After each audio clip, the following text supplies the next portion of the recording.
One other topic I want to get to as it relates to ecosystems ecology and human ecology really is pollution. So pollution obviously is another big problem, and it's an artifact of a rapidly growing human population and kind of the wasteful practices.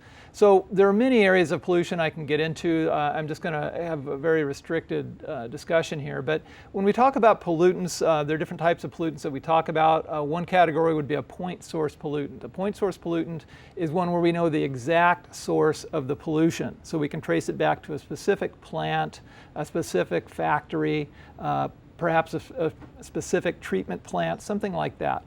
A non-point source pollutant would be one that we just don't know where it's coming from. For example, a lot of times along the coastlines you'll have deposits of nitrogen showing up in the water. And again, it may be coming from a river, but where is it getting into that river? There may be multiple sources of that pollutant.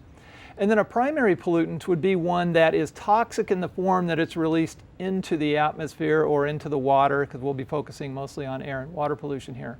For example, radioactive waste, is a primary pollutant, because it's again dangerous in the form in which it's released. A secondary pollutant would be one that has to react in the environment to become toxic, or it may become more toxic when it reacts in the environment. So this is typical of gases that are released, then react with water vapor, and acids, for example, will form that way. So again, looking quickly at some types of water pollutants, and this is not a complete list by any stretch of the imagination, but just at least looking at a few examples.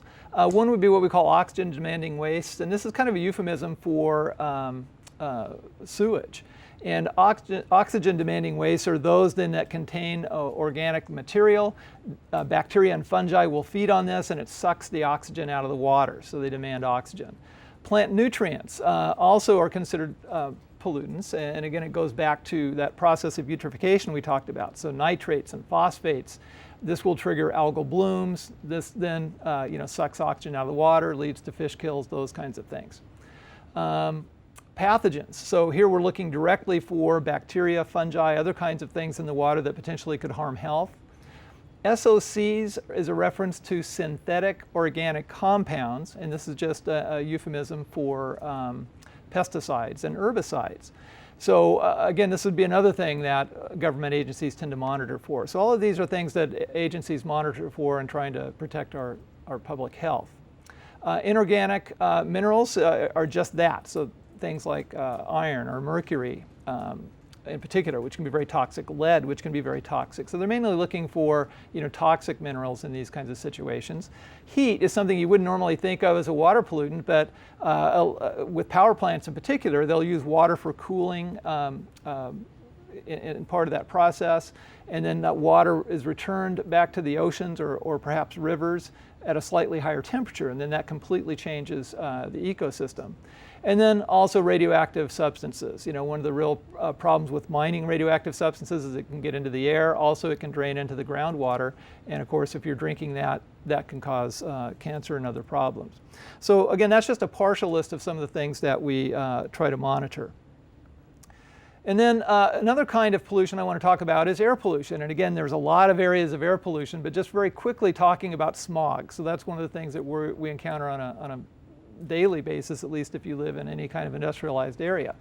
So when we talk about smog, there's generally two kinds of smog that we talk about. One is so-called industrial smog, and sometimes it's called East Coast smog. But I do want to emphasize that East Coast smog is not found only on the East Coast, but we find it mostly there. That's why it takes that name. So East Coast smog is generated by the burning of coal. Coal contains sulfur, so when you burn that, you get sulfur compounds thrown up into the air. And then when those sulfur compounds react with water in the air, that forms sulfuric acid. So when you look at East Coast smog, the really signature compound in that smog is sulfuric acid. When you see sulfuric acid, again, that means sulfur compounds are being burnt. That's usually tracing back to coal. And another aspect of East Coast smog is that it produces a lot of particulates, a lot of soot, basically. And those tiny particles can be inhaled deep into the lung and then cause a variety of disorders, including cancers. And then the West Coast smog is so-called photochemical smog. So photochemical smog or so-called West Coast smog would be a different type of smog. Again, it's not exclusive to the West Coast, but we have a lot of it here, and that's why it's called that. So West Coast smog, or photochemical smog, is generated by burning gasoline. And of course, on the West Coast, we drive a lot of cars, so we burn a lot of gasoline. Gasoline contains nitrogen compounds, and when those are when that's burned, the gasoline is burned, those are thrown up into the atmosphere. They will react with water in the atmosphere to form nitric acid. So both sulfuric acid in East Coast smog and nitric acid in West Coast smog, then we would consider secondary pollutants because they react with water vapor to become more dangerous. And then there are a lot of other compounds in photochemical smog that are dangerous, like ozone, materials called PANs, peroxycyl nitrates, which again are organic compounds which are toxic, aldehydes, which include formaldehyde, which is a preservative. So there's a variety of other compounds in photochemical smog that are problematic. And part of the name from photochemical smog comes from the fact that these nitrogen compounds also interact with ultraviolet radiation in the atmosphere to free up the nitrogen so that it eventually forms nitric acid in the atmosphere. So there is a light interaction, which is crucial here as well to generating some of these dangerous compounds. And then another aspect of photochemical smog, certainly in the LA Basin and the Inland Empire kind of communities here in Southern California, where you have really high levels of pollution, part of what triggers that is what we call an inversion layer. And an inversion layer occurs when we have a cooler layer of air that sits over basically a mountain range. And so the cooler layer of air actually will be sandwiched between a layer of warmer air below and a layer of warmer air above. And so what happens then, because this cooler layer is sitting on a warmer layer, the pollutants will build up in this basin and concentrate in that basin. And so they'll reach much more toxic levels than they would if that mountain range was not there and if that inversion layer was not there.